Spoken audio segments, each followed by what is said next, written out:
70টি দেশের ২১,০০০ পেশাদার ফুটবলারের ভোটে নির্বাচিত হয় ফিফা ফিপ্রো একাদশের সেরা ১১ জন। আর সেই তালিকায় সর্বোচ্চ ৬ জন ফুটবলার জায়গা পেয়েছেন রিয়াল মাদ্রিদ থেকে।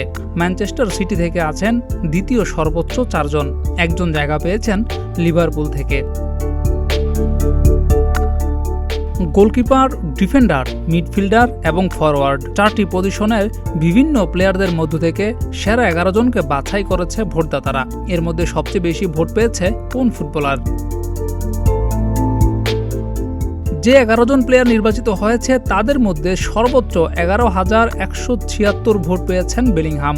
কিন্তু প্রতিটা ক্যাটাগরিতে যারা মনোনীত হয়েছিল তাদের মধ্যে কার স্থান কততম ছিল?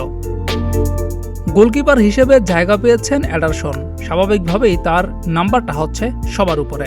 দ্বিতীয় স্থানে অর্থাৎ এডারসনের ঠিক পেছনে ছিল আর্জেন্টিনার গোলকিপার এমিলিয়ানো মার্তিনেজ। তৃতীয় স্থানে ছিলেন ম্যানুয়েল নয়ার। ডিফেন্ডারদের মধ্যে সবচেয়ে বেশি ভোট পেয়েছেন কারবাহাল। দ্বিতীয় স্থানে রয়েছেন ভ্যান ডাইক। তৃতীয় সর্বোচ্চ ভোট পেয়েছেন রুডিগার। এরা তিনজনই জায়গা পেয়েছেন একাদশে। তাদের ঠিক পরই অর্থাৎ চতুর্থ স্থানে রয়েছেন ম্যানচেস্টার সিটির আরেক ফুটবলার রুবেন দিয়াস। মিডফিল্ডারদের মধ্যে সবার উপরে রয়েছে বেলিংহাম, তারপরই ছিলেন রদ্রি। তৃতীয় স্থানে ছিলেন কেভিন ডি ব্রুইন।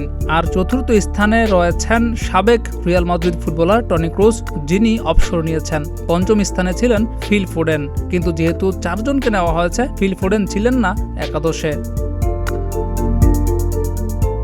ফরওয়ার্ডদের মধ্যে সবার উপরে ছিলেন আর্লিং হাল্যান্ড। তিনি পেয়েছেন সবচেয়ে বেশি ভোট। দ্বিতীয় সর্বোচ্চ ভোট পেয়েছেন ভিনিসিয়াস জুনিয়র এবং তৃতীয় সর্বোচ্চ ভোট পেয়েছেন কিলিয়ান এমবাপ্পে। লিওনেল মেসি, যিনি ১৭ বছর পর ফিফা ফিপ্রো একাদশের জায়গা পাননি, তিনি ভোটে চতুর্থ স্থানে ছিলেন। কিন্তু যেহেতু একাদশে ৩ জন ফরওয়ার্ড নেওয়া হয়েছে, তাই লিওনেল মেসির জায়গা হয়নি এই একাদশে। জিয়াউর রহমান, প্রতিদিনের বাংলাদেশ।